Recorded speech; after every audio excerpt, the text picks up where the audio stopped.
So we've got 12 games up here. We have 33 games on the Game Dev Duel site that people began when we kicked off this event. So all of these games are people that started and didn't make it here tonight. Not to start on the down, but it shouldn't be a downer for you guys because you made it here tonight. Like, the reason I bring that up is to point out how difficult it is to, when left on your own, to actually make it to this point. I know that was kind of a recurring theme at the kickoff, but this is proof. Like, I think, and you guys should give yourself a huge round of applause for me.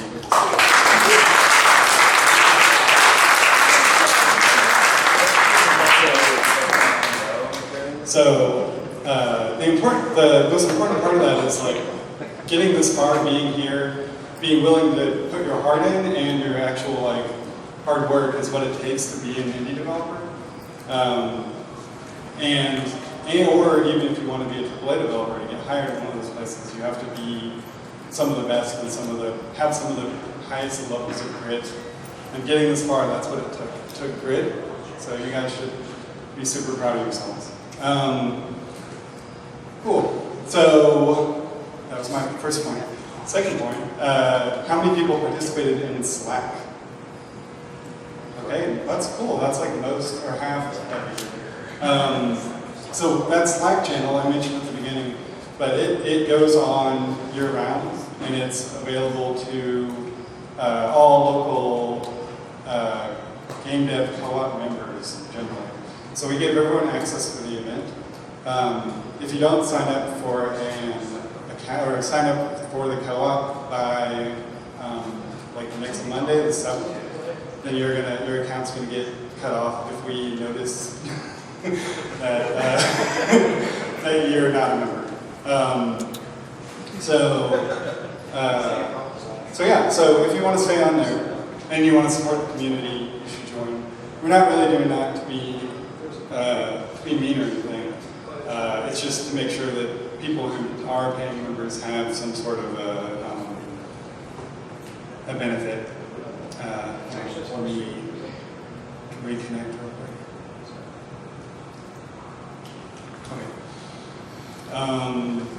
Okay. So become a member if you're not one, and help support the community. Another thing you get for having membership is access to the Christmas party. Your name or your company shows up on the website. If you're a student, it's $5. If you are if you're a student or unemployed, it's $5. If you for everyone else, it's $20. And if you have a studio, it's $75. And it covers everyone in your studio. And you can sign up at. I need another tab. stlgamedev.com. Up in the corner where it says join. So you just fill that out and become a member. Okay, so I'm going to wait till the end to do announcements, but I want to do thank yous real quick. So big thanks to Paul and Science Center.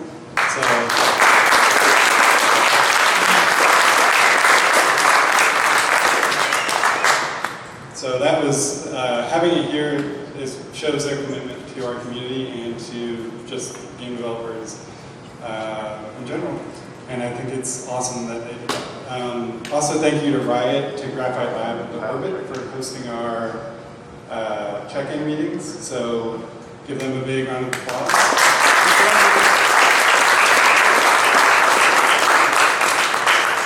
And thank you to Tim Healy, who made the snazzy website.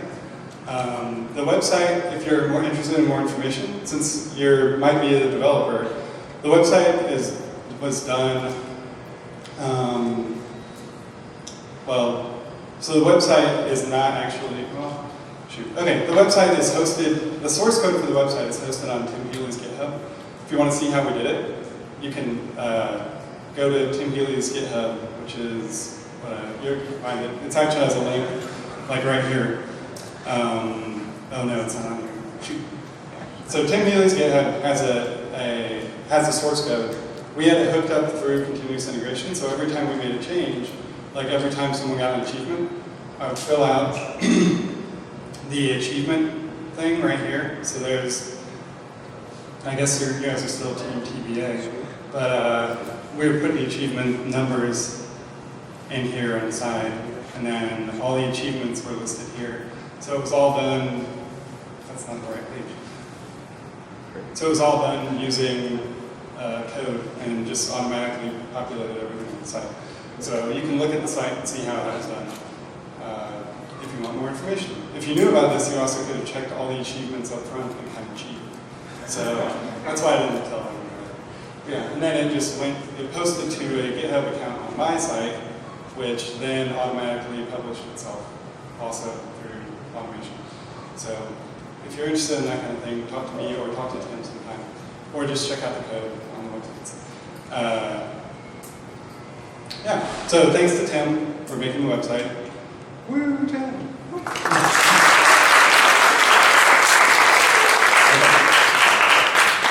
Thanks to Dan and Randy, who both recorded and tried to stream every event and check-in so that everyone could participate remotely. So thank you guys very much.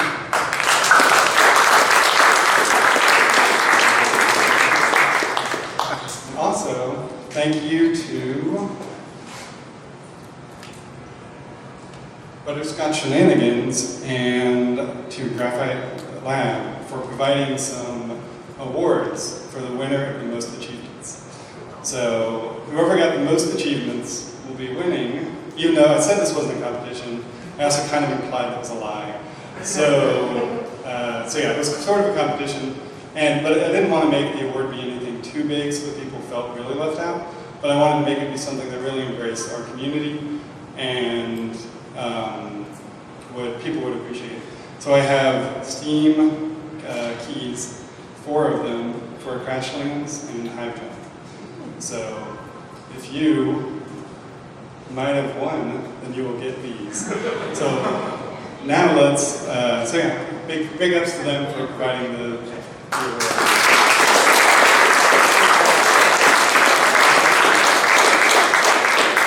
So let's check the site and see who won. The winner is Tiny Midnight Savages. Do you guys want? Come up here.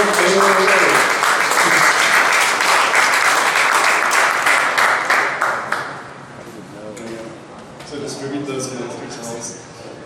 So they had 35 achievements, not including the hardest achievement they did, which Phil got, and that's pretty awesome. The check-in every single day of the month.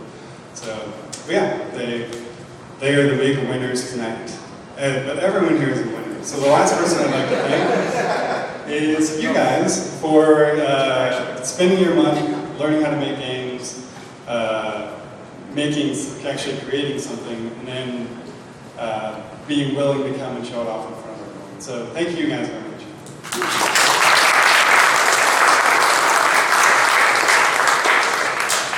Cool. And runners-up were Snake Case and Brave Jazz. Okay, cool. And that's all I have for announcements. I'll do some small ones for upcoming events at the very end. But other than that, let's just show off games. Because it was a pain in the butt to get this set up, I'm going to go first. So yeah, I'll go ahead and go first, and then we'll get to everyone else. So you have about 4 minutes. Hopefully it won't take that long. So this is Relentless. It's made in Unity. Can you guys? Oh no. Oh, I have an advantage because there's some lag. If you want to come over here and watch this screen, we'll be faster.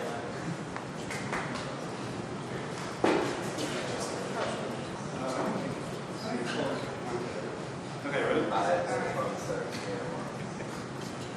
It's actually more players. That's pretty high.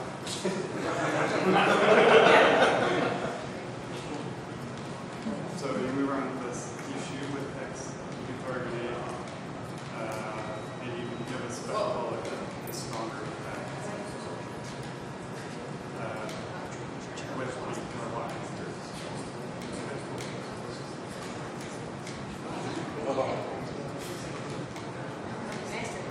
Alright. it's a two-player competitive shooter. And please don't get hit. Okay. Yeah, but that's if it's street. All right. That's Yeah. This is a two-player competitive shooter where you have weapons. They're all on cooldowns, as you can see up at the top. Oh, you killed me. All right. Oh.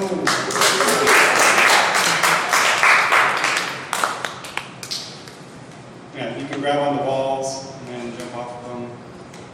You can. Oh, all right. Okay. Oh, come on. Okay. Nice. Okay. So, what else? You have 3 different bullets. One is your regular bullet. One is a grenade. The other one is a super bullet that does like twice the damage of a regular bullet. And that's pretty much it right now. So we had ideas to have a whole bunch of different characters, but we just didn't have time. We had to get the basic stuff in. And hopefully we'll get to that soon. That thing in the background's moving, yeah, it's coming into the live material. So I won. Boom. Okay. Well, thank you very much. Yeah.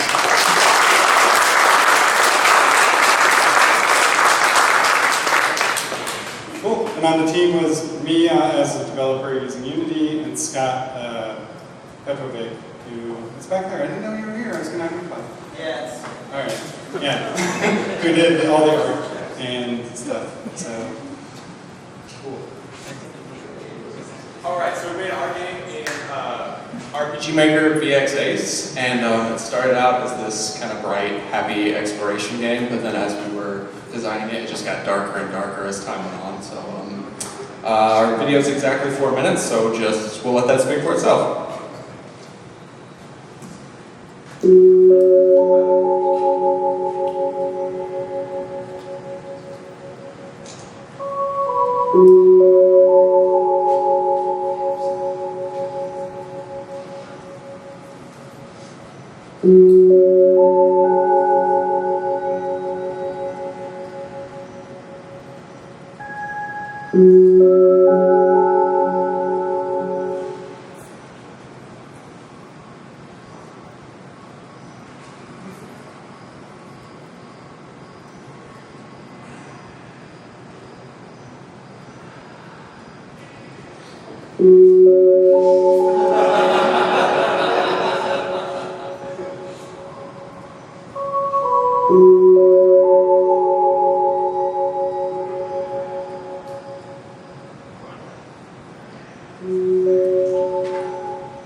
So this is like our intro. We couldn't figure out how to record it in Unity. It's our guys.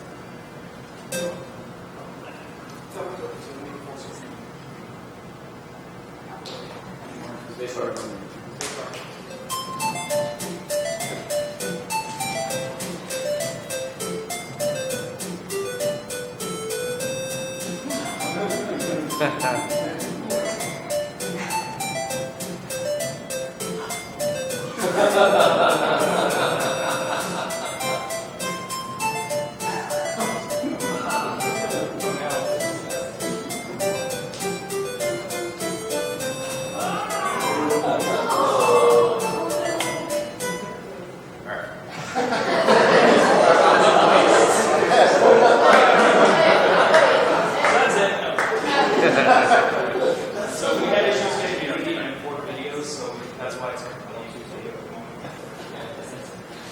There we go. No, that's a little bit open with it. There we go. Yeah. All right.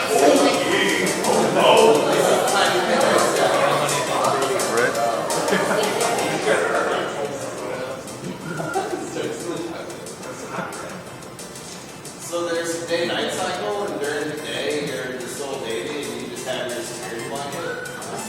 And Masquerade's a park ranger, because that's his job. And then at night, because of the ooze that we fell in, we turn into like a giant Hulk baby.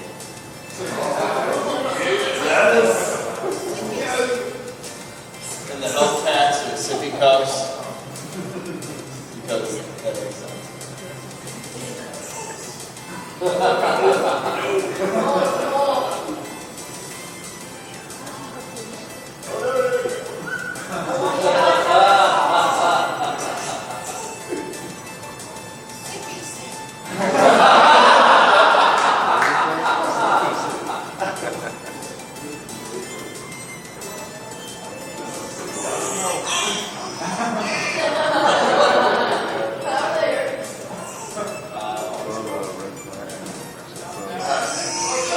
So,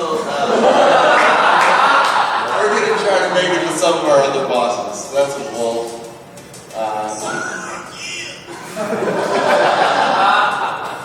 And then we've got, we've got Bigfoot. Oh my god.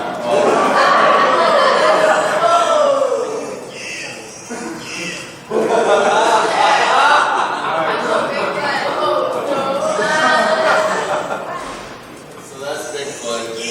His attack, he throws puppies.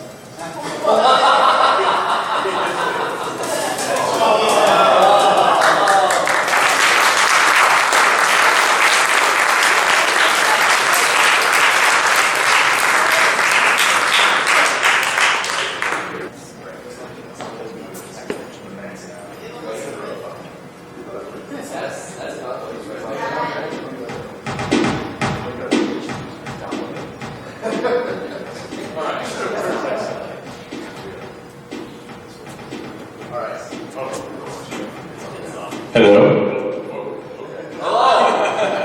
Sorry. This is CNN. Too loud. Okay. So this is my game, Jumpy McRunface. So the idea is that it's an infinite platformer, and everything you see and actually hear is procedurally generated, and actually it's probably closer to dynamically generated. So so all these blocks are placed based on rules, and in the upper right-hand corner, the number 10, that's what level we are currently. And I started out with that just because the heights are a little bit higher and the gaps are a little bit longer. And then the further that you go to the right, the more points you get, which you see in the upper left-hand corner. And then the red things, when you fall down, those are like reset zones, they take points away. And what you hear now is music based on the action of the player. So, like running, you get more music. Oh, and now we gotta reset.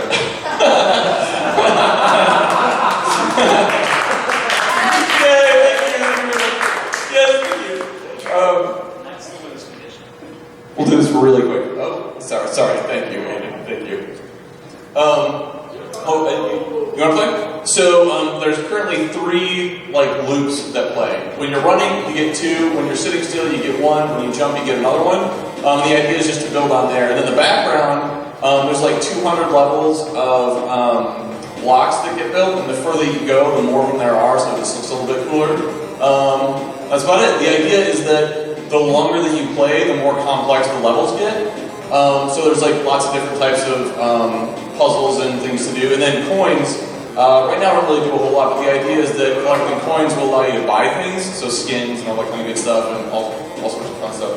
And then, yeah, the checkpoint's right there, save where you last died, and yay! That's about it. And this sound, I'm actually super proud of the sound. This took me about 20 hours to figure out how to do, so I'm really glad that we can play the sound. Yay, good job, Snoopy.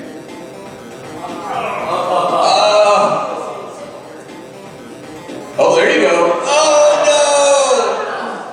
no! Yeah, so maybe starting on level 10 was not the best idea.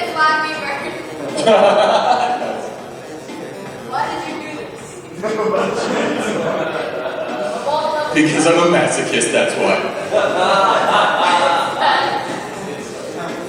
So this is it! Yay!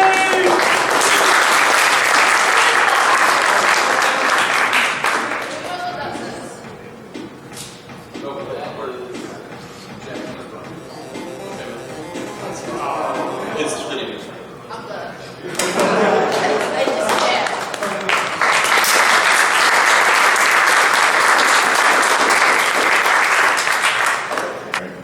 Well, here's the gameplay. We'll play the music.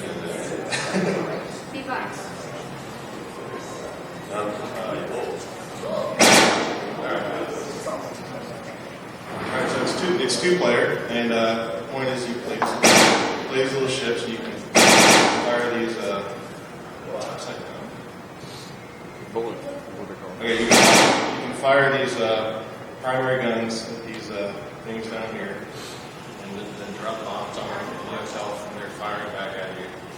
And you can the camera automatically adjusts for depth and distance based on the characters. So.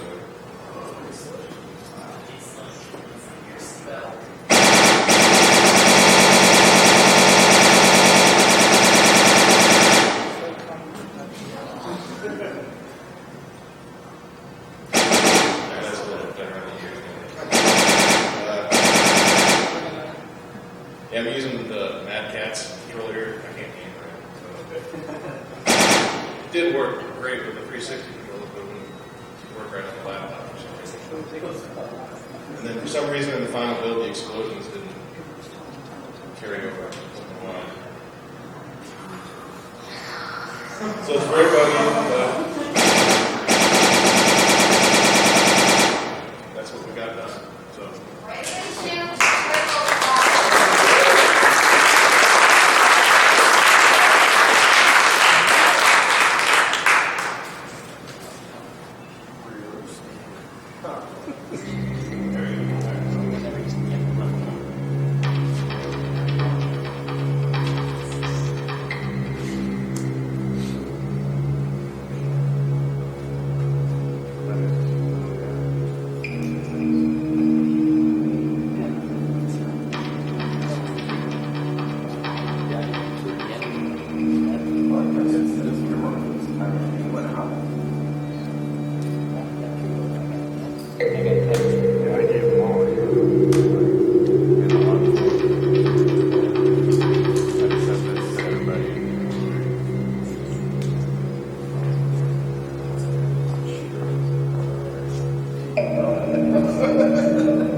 What'd you say? Load your game up to where? Okay, so the way that people download these games in the future is we're going to promote the event when it's done. and say, if you want to play the games that were made, come to our site and we'll push people to PIdG, which is like kind of like a Steam. But it's free to upload your game and it gets approved immediately. You just like publish it. So if you go to itch.io, actually there's a link to it from the STL Game Dev, or from the Game Dev Rule website, to our specific game jam. So I will reopen upload so that people have time to upload stuff. But try to upload your games in there as soon as possible, and we'll start like telling people to go there and play games. So if you want people to play your game, or at least know it exists, after the event, definitely get your game uploaded. And yeah, let me know. It's a monster. I think.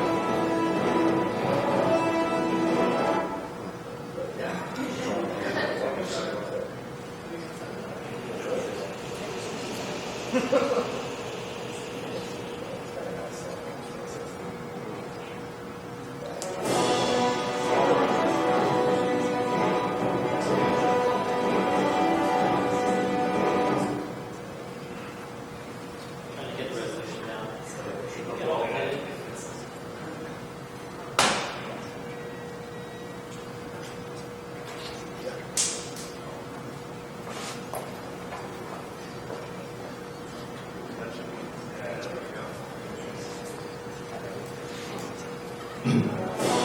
Hey, so we are Team TVA, that's our actual team name, not a placeholder name.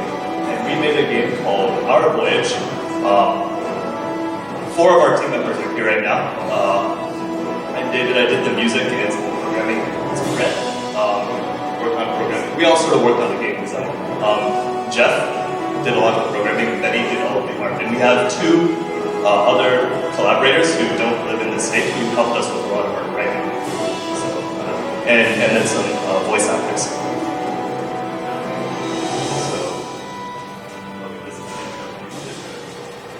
Talking and playing at the same time. Alright. So, you are the captain of a pirate crew, and you have to select and delegate tasks to all your crew members. So, all of your crew members have different personalities as well as different physical capabilities. There's visible stuff, like physical things like combat, labor, and diplomacy. And then actually, all of the crew members, like a real crew, thinks of each of the other crew members in a certain way. Some people dislike each other, some people really like each other. So you have to figure out who can really work together. I will do my best. And then, so every day you allocate different people to different tasks. Just point the way. So we put Agatha to swap the deck. Shenza has some pretty good combat. I'm the right cannons. job. Crow's Nest.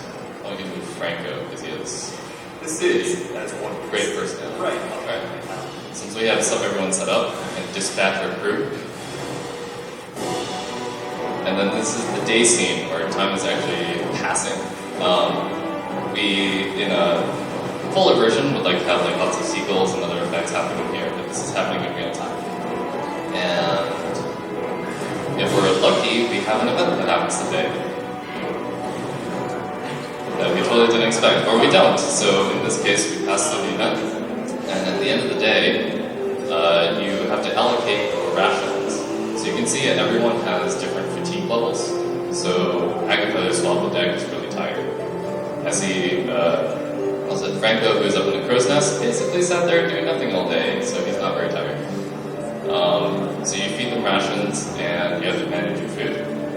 And also, this affects their opinion of you. So if you go half rations, not only does their fatigue go down, but also you're starving your crew. They're going to think of your captainly ability poorly. So we're good with normal rations and feed them. So I mentioned before there are physical stats. This is your opportunity to see all of the invisible stats, which is basically you can pull aside one person for the day and then ask them about what they think about everyone else. So let's grab Agatha and then see what she thinks of Shinza. And this is, we've written all of the possibilities for high dislike, sort of neutral, like and like strong like for all of the combinations of characters. So you will also get different responses as they develop in affinity over time. So you can ask about Bessie. Right now they're pretty generic as far as like, you know, as actual people they don't know each other very well. But as they start to get to know each other better, the conversation will start including details about their personal lives or like more specific comments into the characters. Hopefully we'll get that next time. Yeah.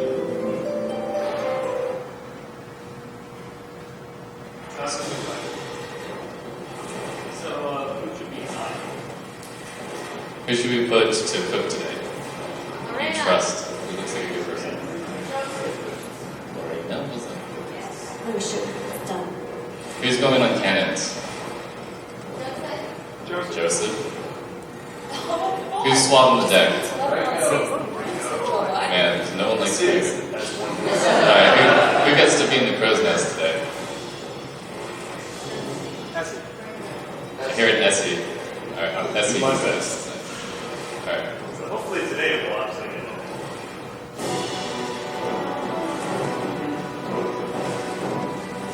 Or smarter for demo purposes. Oh, there we go. So events happen when you don't expect them, and different events have different, scenarios written out.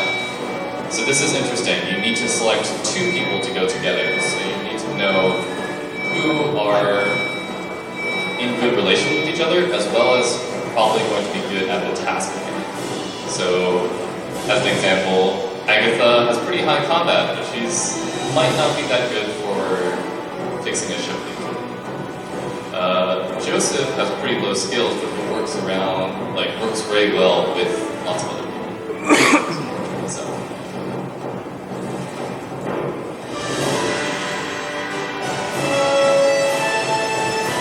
So we succeeded at this particular task, and we get a description that's specific to the event based off of the people that you put in. And also, since Joseph and Essie succeeded, they now think of each other slightly better, as well as the crew thinks of them better since they succeeded in the mission, and you as a captain did a good job. The opposite would be the case if you put two people battle together, they failed the mission, and then everyone thinks of them.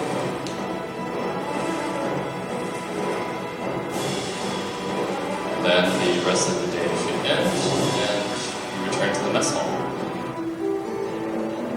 And Lorena is the cook today, as indicated by the sign / cat. We don't have rations, just make everybody responsible. Captain is responsible. Alright. Anyone want to talk to us? Essie? Yeah.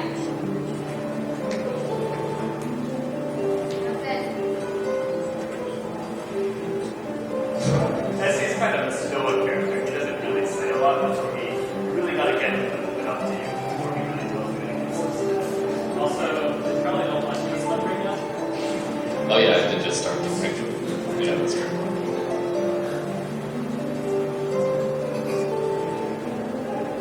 Also, the original intent also is to have voice acting for all of these options. We have some voice clips already in the game for when you select tasks with the characters. The idea is also your conversation portion of the game. It really does feel like a conversation, and you spend more time thinking about your characters than you do like the logistics of your fighting. That's basically it. Thank you.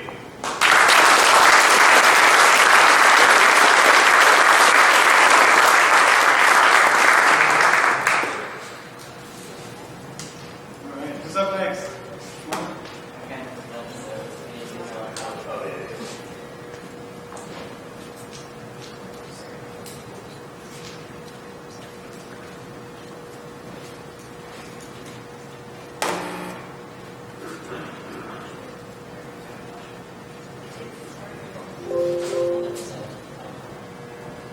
Hello everyone, so my companion couldn't be here because he's in Chicago. His name's Encore, but he's with me in spirit. So let's see. I guess I put it here.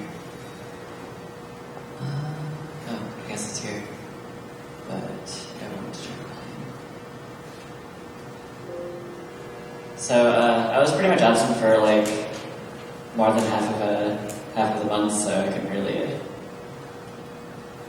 get to a lot of the work here. So, oh, right, yes. Okay, so like in the process, I was thinking like how to relate to characters, and I was thinking at first like, you know, what if it's a character who literally uses characters as an attack, like, you know, written characters or something, but I decided more towards the idea of identity. So I pretty much wrote a Quentin Tarantino style revenge story where,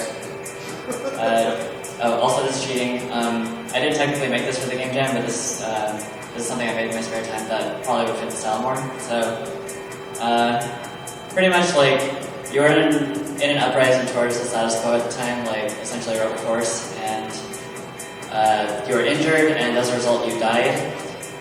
This is a sci-fi setting where everything is drenched in musical innuendo, so you were a clone referred to as a sample, but then you were transferred into a synth body.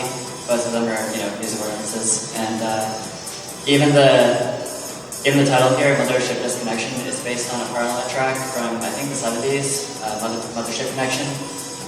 And so here you are talking about a bartender, like, essentially trying to figure out where you need to go. You're hooked up to what is styled after a mixer, hooked up to some kind of display, and essentially, since your identity has been stolen from you and you essentially have to regain your character, almost none of your original memories or intents have been left intact. And so you speak entirely in musical references to songs, and everybody around kind of gets it, like, you know, being transferred from body to body kind of, you know, messes with you. So, also, if you notice here, these bullets on the table are TRS connectors, or like the things on the ends of auxiliary cables. And your gun has a sequencer from a TR-808 drum machine. So here you are pretty much saying, like, I don't have time for this. Your mouth is also an equalizer slider section, so like, it was based on some amateur DJs use what is called the smile curve, which is where I got the idea, like, equalizers, you can arrange them in smiles, so it's like, you know, there's your mouth. And so here you are, and I wanted this to be a cover-based shooter where dialogue takes place essentially in between reloading. Essentially characters telling you, like, you know, your efforts are futile, you know, our resistance is going to come clean, because without your memories, you actually start inadvertently fighting against the organization that you were originally part of. And so these are actually the end boss, but I've made them into a generic enemy. Her name is Bone Jack, which is a distortion of the 70s slang for to steal somebody's style after they've died. She literally took your skeleton from you. So it's kind of like a multiplayer pun.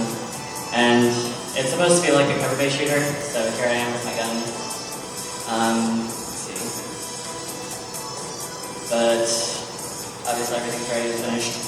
So the cover has like durability on it, and eventually will break and you will pretty much have no cover behind it, so if they shoot it enough, then, you know, it's done.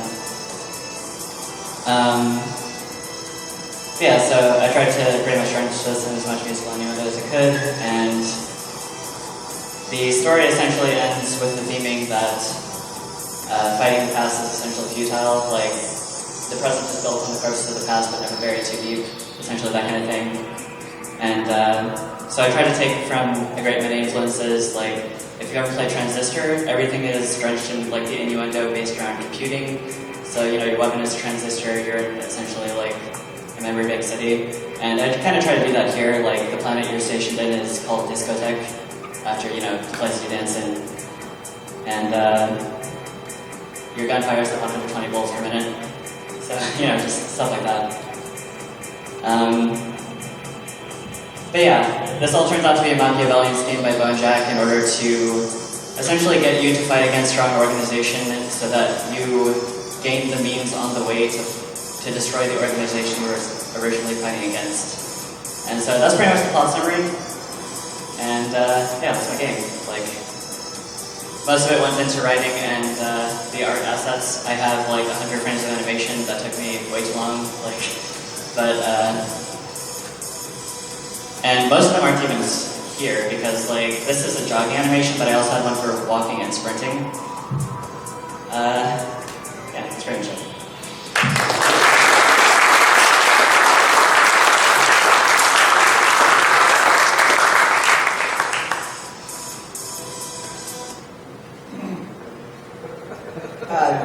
This is Cat Hack. It is actually intended to be an Android game. The other times I've shown it off, I've done so on the phone, but I figured we could actually bring in a computer so I can project it up here.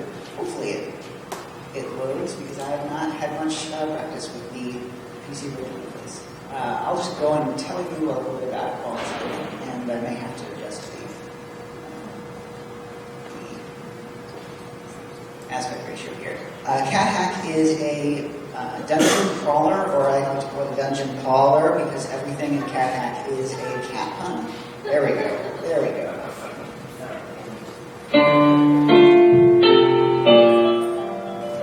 And I basically had the idea that I wanted to do something where you had different characters that you're just going into this really simple dungeon. And then I saw the achievement to put a cat in it, and I decided I was going to make everything cat-themed. So you have your two characters, the Abusator and the Sorcerer. They each have different abilities and different stats.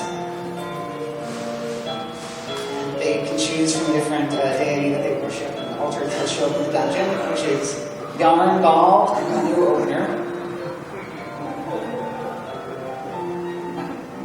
Alright, this is the dungeon. It's a procedurally generated dungeon, which is basically what I spent almost all of my time on. And you have touchscreen controls here.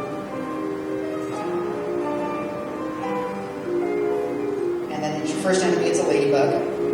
Ladybugs, as you would know from if you've seen a cat and a ladybug together, the ladybug isn't going to attack the cat. It's actually neutral, but you can of course attack it as the cat. You see, as you move around, your icons on the side of the screen, your movement buttons change. Now this is an attack button, so you tell it to attack.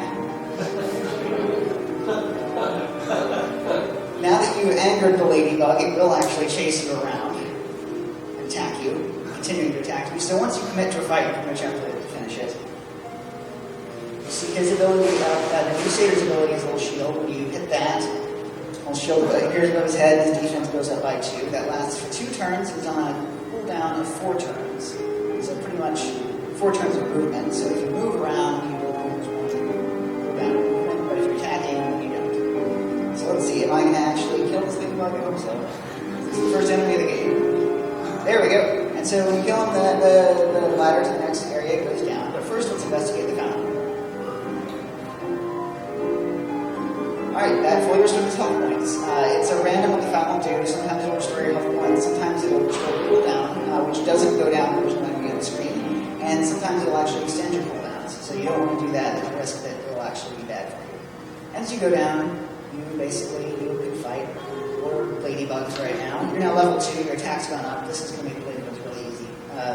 Like everything else, the stat gains are random, so getting a 7 attack is pretty lucky. Restore my health points again. We're just getting ladybugs. There's also a mouse and a bee. The mouse starts showing up at level 2 and the bee at level 4. And then after that, the enemies start getting stronger, like the ladybugs start getting stronger. See, that fully restores the cooldown. It. And this is just supposed to be sort of a score-based game. Nothing but ladybugs. And as further you go, the higher your score gets, and the goal is just to get as high number as possible. If there's just nothing but ladybugs in this next one, I'm going to switch to the Sorcerer first so you can see the other. There we go. This is an altar to Yarn Ball, which is my deity. That has different effects too. Again, ladybugs. I pleased Yarn Ball, so my maximum HP was increased. So displeased them and lose some stats. Alright, we're just killing ladybugs like nobody's business now. Can't seem to get. This is the problem with procedural generation, is that sometimes you get nothing but ladybugs. There's another shrine. We still are. So there's a mouse. Alright, you've seen another enemy. I'd like to just die, but unfortunately I've got a really good run here. So I'm just going to start this over so you can see the Sorcerer. Ready. And I think the Sorcerer will probably actually brag. I was doing like frantic last second balancing at the few hours ago. Alright, so our sorcerer has a little witch hat. It's a different ability up here. Now see, we've got the lunar altars, which increases our speed. At the end, that decides who attacks first in the battle. The sorcerer's ability is a magic missile. Let's see if it does that. Let's see if we can actually end up behind here. Did I just do too good a job? Yeah, no, this is probably going to go badly. The sorcerer shouldn't be fighting like this, but I want to get through that screen.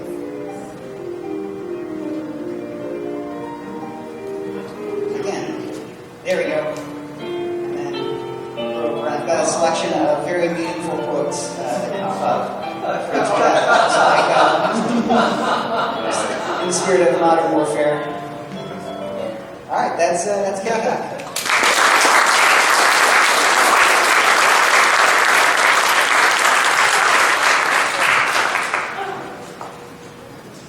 Hello. Hey, so we're Bunny Gun Games. This is Allison Schumann, art director. This is Ron Smith, audio director. I'm Dane Haskins, technical director. And the game we've created today is called Masquerade Mystery. It's a game where you walk around and talk to different characters at a party, and they ask you questions to determine what your personality is as a character. So in the end of the game, you get to find out who you are at the party, what costume you have. So we have a quick video we're going to show you, which is a walkthrough of the game. An Oculus. Oh, it's an Oculus game.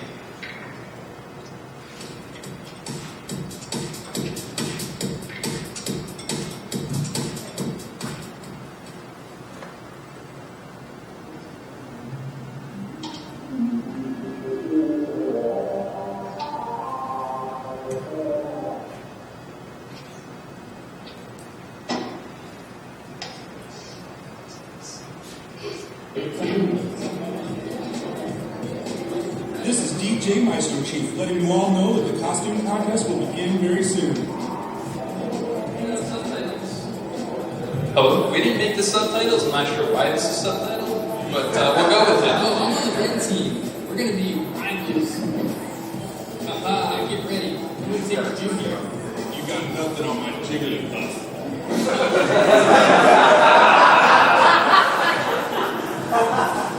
None shall pass until you answer these questions 3. What is the worst thing you have ever done? So these are answer cards. I'll go with kill the man. How do you treat your enemies? Carefully. What would you do if you could read people's minds? Let's go with figure out how to make them happy. Interesting. Now, I need to see a guy with a holy hand grenade. Excuse me. So this is kind of how this game works. You talk to specific people at the party, and they'll ask specific questions. So we're going to go through and talk to each of these people here with these little things. Go through the view and all. That is because your phone is at least 1,000 years old. Looking from you for information, what would you most like to be remembered for? Do you have a lot of friends? Let's go with you. Which group of guests would you invite to a dinner party? And let's do Live long and James prosper. or Rhymes. Yeah, there we go.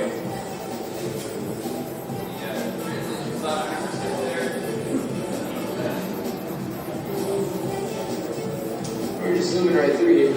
Got to get into 3 minutes to talk to this alien.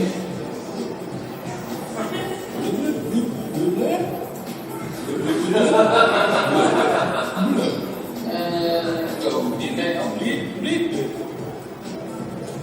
So there's 6 possible outcomes for costumes, and we're trying to figure out how to solve the problem of male or All the female. audio is mixed specifically for VR, and then the conversations that we're able to walk into, you have to get close enough to hear, like this, for example. Yeah, because I can't get mine. Here on the left, here on the right. Alright, moving right along, we'll talk to this guy.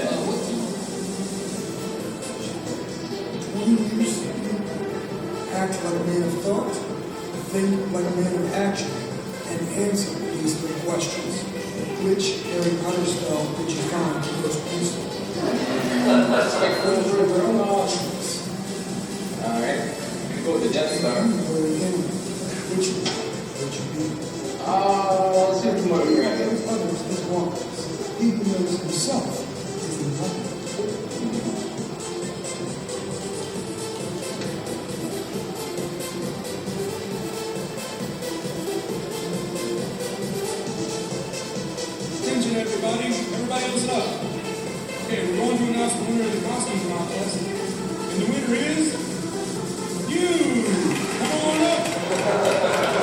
DJ Maestro Chief. The one continues. It's up to talking, everybody. You win the contest and figure out. Victorian, refined, filtered, and dapper. There you have it. Those are the results of the quiz. There you have it. Got some credits. And it's back around again. You play to get a different answer. Hopefully, that explains the game. Masquerade Mystery VR. Hope you enjoyed it. Thank you.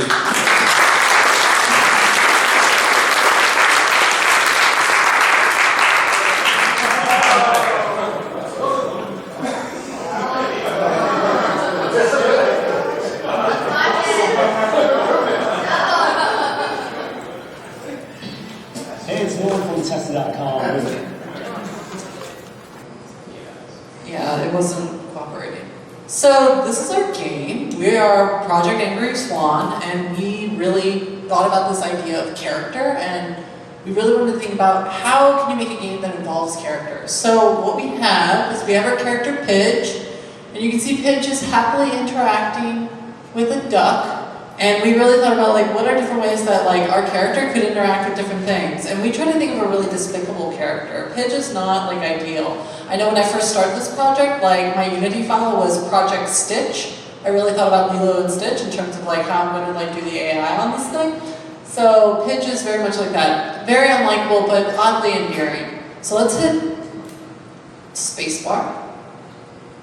So when you start our game, it takes a really long time because what it has to do is it first has to procedurally generate the environment. And so what it's done is it's created this world. And this world has a couple of different things. First of all, it's like grass, and then it has different things like water and trees and stuff like that. Our trees aren't showing up right now for whatever reason. And there are also various spots. And PIdG is like going throughout, and he has these randomly generated preferences. And in those randomly generated preferences, he likes different things. He likes ducks, he likes honey, or he likes, flowers. Or maybe he dislikes those things, or maybe he finds those things particularly appetizing. So he's going to be going to these different positions based on whether or not he likes them. And he might get lost in the grass too, you never know. He really likes adventuring. So what we can do is if we click on a spot, it'll activate, it'll become blue. Kelly, click, yeah? So PIdG can decide whether or not he wants to go to that position or not. And when he gets there, he's going to see what's there. He's going to be like, oh, do I like this stuff? Do I not like this stuff? Should I trust you? Should I not trust you? And he's going to develop whether or not he's independent or dependent on your, on your words and your commands. You'll see that there's a pink arrow, which is shamelessly stolen from Yoshi's Island, and it leads to an end goal. And what you want to do is you want to somehow get PIdG to navigate to that goal. Now, right now, he's like really, really obedient right now, which is not how he's supposed to be, but he just decided that today he was going to be super obedient.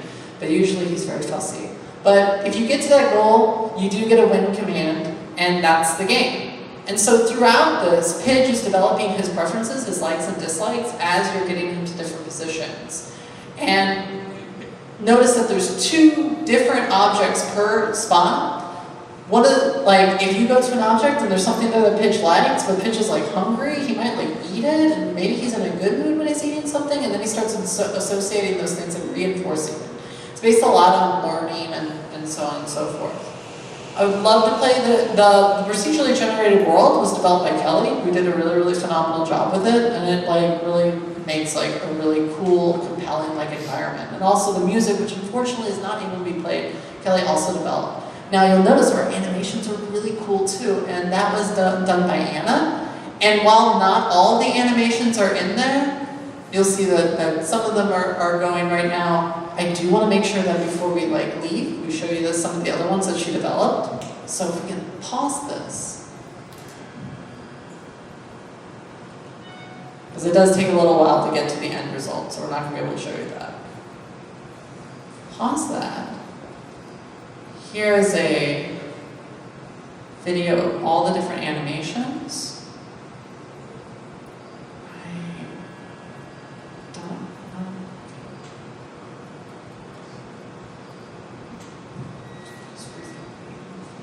So those are all the different animations showing that, and it's really nice because you don't have to use as much of a HUD or a GUI.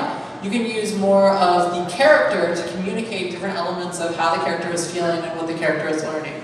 Yeah. Is it hungry? Is it like happy or so forth? I'll just go down to the lighting. So, and that's how it communicates with the player.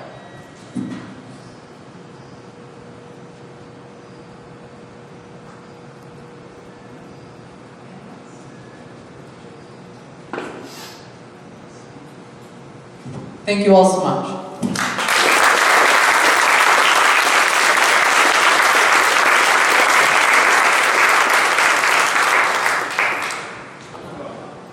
Okay, I think we're good. I think we finally got it. So, I'm Ryan. This is Chad and my wife Heather. Developer, just some guy who designed a lot of the stuff, and my wife Heather, who is the artist. So, we have Atacolypse, which is basically the entire world runs on tacos. Now, if tacos were somehow outlawed, a la Comic Chew, which kudos if you know what that is, and this is our main character who has no name, just like most good main characters, and he is a owner of a food truck, owner-operator of a food truck, the Atacolypse food truck, and the taco authorities, as we've been calling them, have outlawed tacos. And it's been about 2 weeks, and the world is already in shambles. So here we are. We do have music, but it does not loop, so Chad has muted that for us. And we have this nice little overworld. And the taco authorities command you to respect them. They took our truck, our crew, and our ingredients. And now they're going to kill us. And Mega Man Battle Network is what we drew inspiration from. So, originally there was going to be primarily melee combat, where if you've played Mega Man Battle Network, you jump forward 2 spaces and swipe across the screen. We all kind of slacked a little bit, so did not get that in, but you did not slack. I slacked, and Chad had other work to do. But we have, it's 23 battles like this. And then Chad died. So, applause there. Just like when a waitress drops the plates. We do have a boss battle at the very end. Martha Meathook, who ironically carries hammers, tenderizing hammers. You chuck spatulas, and that's Atacolypse, essentially. Let's see. Our main character is being controlled by Chad, and Chad, if he has any desire to explain how he did it, has the enemy characters moving around. I actually had him make them more aggressive because they wouldn't fire very often. But Chad programmed this in what, HTML5? Yeah, no, actually, the cheat, see if we can find it in, because I didn't know.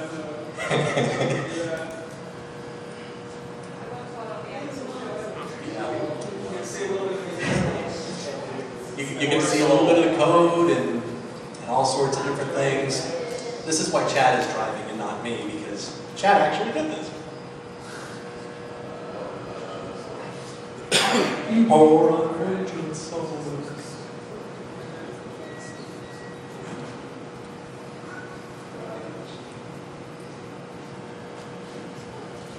You know, we could have just left the boss battle in somewhere where we couldn't have accidentally triggered it, but totally could have. Decided to go the devil route.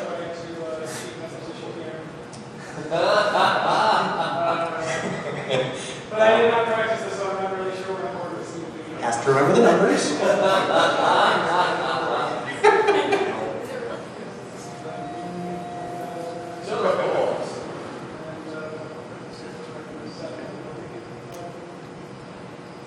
Otherwise, see if I can guess correctly. And if you can't, we'll call it a day for us. If not, what else? You guys can go play it. It is top right, yes. Try not to teleport into the middle of the gauntlet. Alright, let's see. Oh! Except he is off the screen. Press down, Chad. Oh. Chad, did you just move the camera and not you? Might be too far right. I don't think So, it'll be back on. But I'm not sure how far. While Chad is doing that, if we decide to wait that long, we'll give him a minute. This is Martha Meathook. As you can see, she has hammers and is wearing the skin of a bull? Bull. Cow, bull, person, thing. If we manage to get into the battle with her, she throws those hammers, and she effectively works the same way as the other enemies, but her damage is, I think, higher. I think we set her damage higher. We've got damage animations, but we can find those. Yeah, we weren't able to add the damage animations which she created. Oh, here we go. Oh, Chad, walk through them. Walk through them. Maybe they'll be polite. Nope. Oh well, just kill it. This is the last one. Alright, so hopefully I don't lose. Yeah, just don't fail, Chad. Don't fail so we can show off the... Here's what flaming special is. Eat those burgers. One more hit, Chad. There you go. The gauntlet is over, and we approach Martha and fight Martha. And those are the damage things which Chad just used to animate her a bit more, which is nice.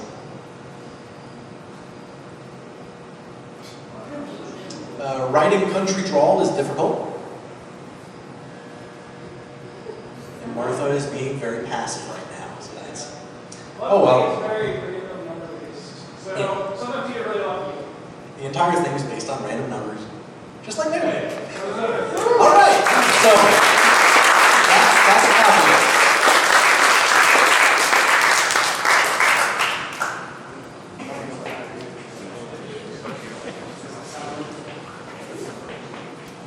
We're actually not going with sound today because it's very loud. Very loud. We're teaming Battle Bards, and the game is Battle Bards. Very innovative.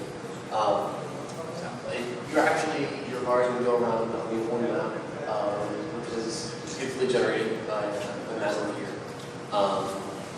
With art that we actually didn't get to put in for the game is currently in 2 segments, thanks to personal schedules and time constraints, which we're still going to be putting together. But you go through the overland map and you follow this path, and it takes you from the village down to the dungeon, which is also generated by the map. We're going to see if Christian here can actually find the one down. Yeah, follow the right-hand wall. That's okay. That was the wrong right-hand wall. Yeah, see, there you go. Nice steering straight.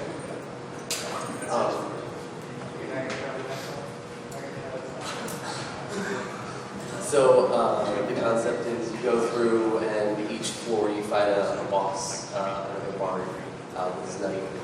And we're actually going to get to combat here now. I mean, you can keep trying. But like I said, it's in 2 parts. Time is yeah.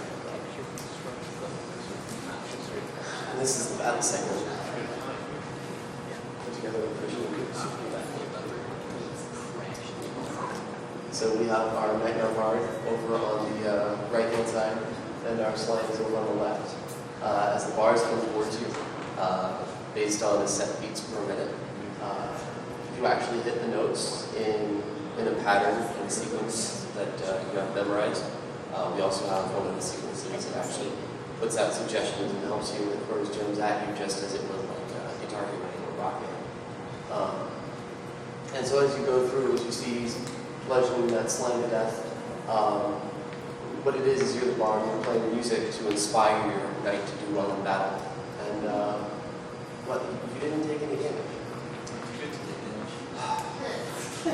So if you mess up, which apparently doesn't, you actually take damage, and you have the ability to heal the knight.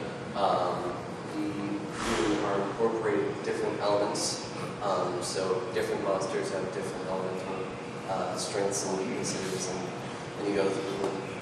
Yeah. Is that it? That's about it.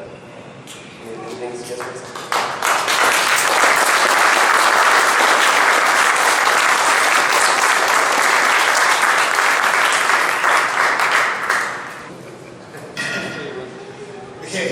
I made a game, it's called The Character Files. The backstory is that in the future, the military decided that instead of sending people out to go fight wars, they just create weapons and drones.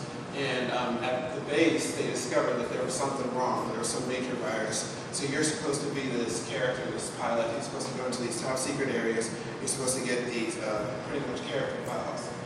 Let me show you.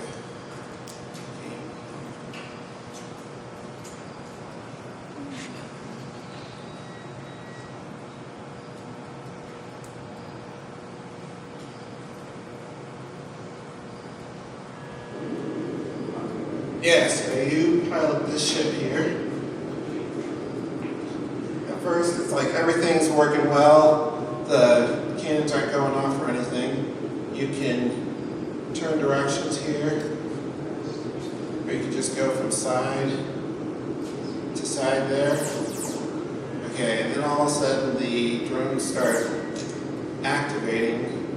They start firing at you. You can switch altitudes too. Slow down, speed up, and weapons.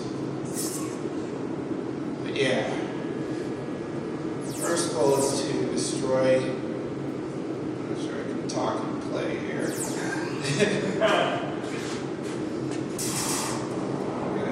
Just want to destroy these.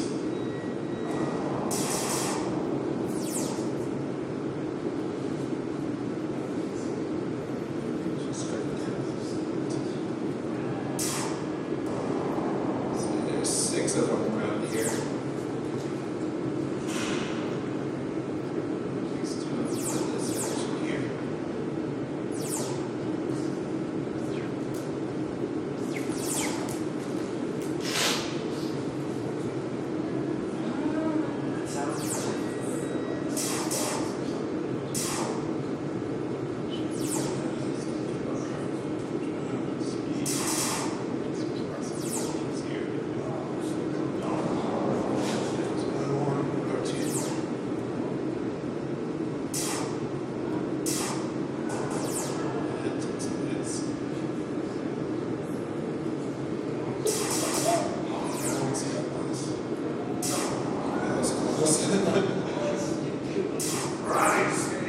Good. That destroys the shields off of the cannons, so you can just go around and destroy them. The other cool thing is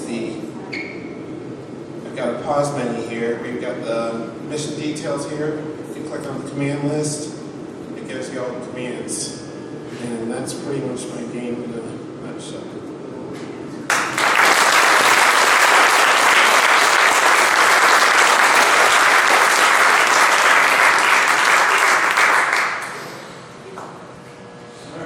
So does anyone else have a game that speak now or forever?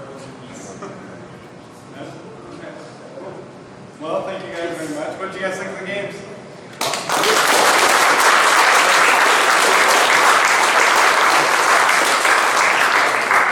you have fun? Yeah. It wasn't always fun for me, but I had fun. Okay, so as I was saying before, if you want to publish your games as part of this game jam, go to the itch.io page for our game jam. The link is at gamedevpool.com. And upload your game, and then other people can download and play it, and it'll be cool. We also I also have some announcements of upcoming events. This Friday,